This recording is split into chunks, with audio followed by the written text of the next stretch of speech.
Hey guys, Dropship Tyler here, and today I want to talk to you about my Amazon dropshipping journey and kind of what it takes to start dropshipping on Amazon. Because I get a lot of questions now after I tell people, that I dropship or mention it in videos that I dropship on Amazon.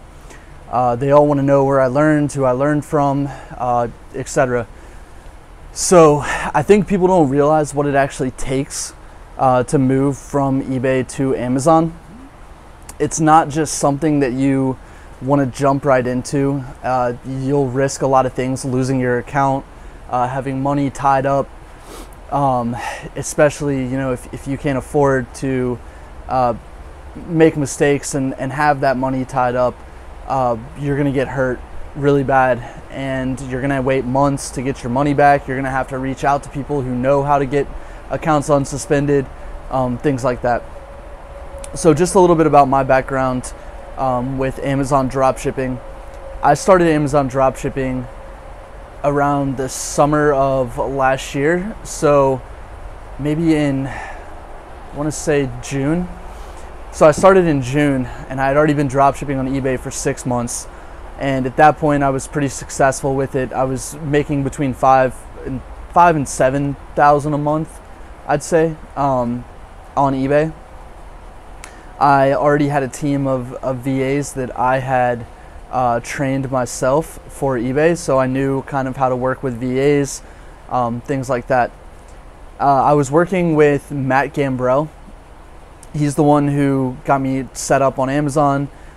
He's the one who trained a VA team for me on Amazon, because the Amazon customer service and the way cases are handled on Amazon with the A to Z guarantees, those things are all going to be different than the way cases are going to be handled on eBay. So he's the guy that taught me how to do everything. He's actually going to be coming out with a course for people who want to do Amazon dropshipping, and I highly recommend, even if the course is, I've tried to tell him I think the course is worth, at least a couple $1,000s, which some people would probably turn their head at and say, I'm not paying that much. But you know what? In the long run, $2,000 is nothing. I can tell you this month on Amazon, I've already profited over $15,000, and it is the 18th. So, yeah, I mean, if I had to pay $2,000 up front, that wouldn't have been a problem for me at all to figure out how to do this. So Matt Gambrell's the guy that got me into Amazon dropshipping. He's also kind of the guy that got me into eBay dropshipping. He didn't really teach me anything about it, but he did give me some resources when I first asked him about what exactly he was doing, how he was making money, etc. when I saw one of his Facebook posts, and he kind of just pointed me in the right direction. Didn't really give me too much help at first. I guess a lot of people reach out to people, and especially to him, and he kind of just lets people take their own route and see if they're going to be successful or not, and then he starts working with them, which is actually a really good route to take, because it shows the people who actually have initiative versus the people who just want a handout. So that's my background, and that's how I learned. That's how my Amazon has been growing. I work with him and his VA team. They do a really good job. They're so professional. It's crazy. And I'm sure if he makes a course, or when he makes a course, because he's definitely making a course, but when he makes a course, I'm sure that he's not going to leave out any of that information about how to train VAs, or exactly what requirements you need for a VA team to do. So now I'm going to get into kind of the requirements that are needed before you jump into Amazon to know, and you have to be real with yourself, and you have to ask yourself if you're actually prepared to move to the Amazon platform. Because I know right now, with everybody's eBay sales slowing down, everyone wants to jump on the next great thing. So Amazon is amazing, but with all of the rewards, the greater rewards, there is greater risk. I mean, everything in life, there's risk versus rewards. So eBay, the risk is very little once you're established. You're not gonna, get suspended by PayPal very frequently, or eBay whatever. That stuff doesn't happen as much as it does on Amazon. And that's probably the biggest thing that you need to be concerned about, is if your metrics go bad on Amazon, your money's going to be tied up for maybe months, hopefully only weeks, but you don't know unless you're really good at the appeal process and you understand how Amazon wants what they want to hear from you, because it's a team that decides whether or not you're going to get your account reinstated. They ask for a plan of action of what you're going to do to, like, moving forward to make sure this thing doesn't happen again.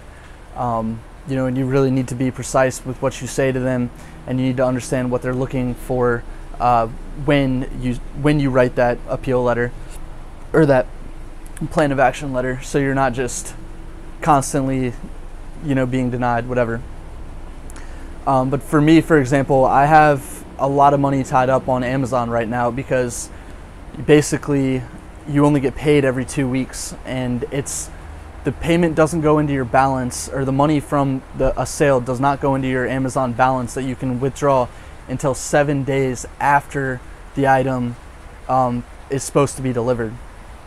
So you have to wait a full week after the item's delivery date to actually get that money out of Amazon. Now, there is a site called Payability that you can use, and Payability, they offer everything that you put a tracking number into, a valid tracking number into Amazon.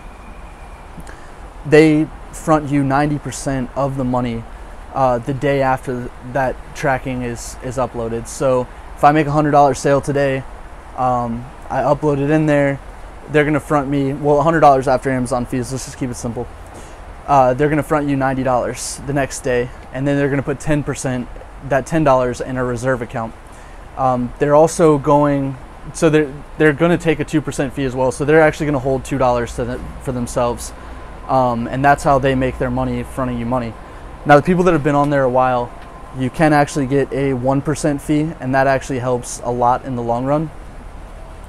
One of the problems with Payability, though, anytime there's a cancellation, so say they did front me that money, that $100 or whatever, and then I ended up having to cancel the item anyway, the money they took, the $2, is not going to be refunded to me. So if you have a high number of cancellations on Amazon, first of all, Payability's fee is going to end up being way more than 2% in the long run, and also Amazon is going to not like that you have all those cancellations, so you have to kind of do the cancellations properly, which I'm not going to get into because that's kind of Matt's territory, but you have to know how to do that. And if you don't know how to do that, your cancellation rate's going to be too high, and Amazon might suspend you.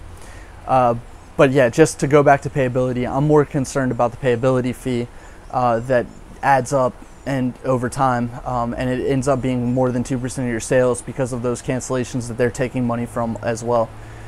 So I stopped using Payability around a month ago, and what I actually did is I turned my Amazon store off for exactly a month.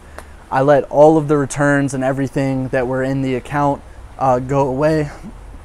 All of the money that was tied up on Amazon, or in that like reserve balance on Payability, all of that money came to me, and I kind of just hit the reset button on Amazon, where now I'm doing things by myself. I have a high enough credit limit to where I can manage. It's not 100% perfect. I kind of have to play with my margins sometimes, because I mean, right now I have over 6 figures tied up on Amazon, and I don't have that much. I don't have that much credit available for me to buy products and hold that balance while I wait for Amazon payments. So sometimes I actually do have to lower my margin and raise my margin once I get a big lump sum from Amazon, then lower it back down, and it's all basically a game of finance for me, just how well I can manage my credit line and my money. So it's I guess just capital is the most important thing. For me, the VAs and Matt's team, they do a really good job of handling the customer service aspect. I kind of control the flow of sales with raising and lowering the margins of the products. But yeah, that's it was hard for me at first to kind of respect the capital game of Amazon, like how important it is to actually have big credit lines, to actually have, you know, a net worth that you can afford to, if things go wrong and you need to wait a couple months, you know, to be able to sustain your life or whatever while that money comes back into your account if your account gets suspended. So this isn't just for anybody. This is for people who have a high credit lines, and honestly the way you can do that is starting off on eBay and buying things with your credit card, you know, getting those credit card rewards back, cashback, whatever, and really just paying that off every month religiously, asking for increases, you know, every 2 or 3 months, whatever, building enough credit to where you can comfortably go over to Amazon and you can carry a balance on that credit card and then wait the 2 weeks that it takes for Amazon to pay you the money, and then be able to pay the credit card off, you know, every 3 to 4 weeks, whatever, at the end of the month when the payment's due. So yeah, credit is super important. And also with eBay, you can start with like almost no net worth at all, just because the payments are immediately coming into your PayPal, as long as you have an established PayPal account and not the one that, you know, you have that 90-day hold on, when the PayPal jail or whatever, when people are just starting off. So you want to have a positive net worth for Amazon, for the reasons I mentioned before. You don't want to just start off with $0 of capital to your name.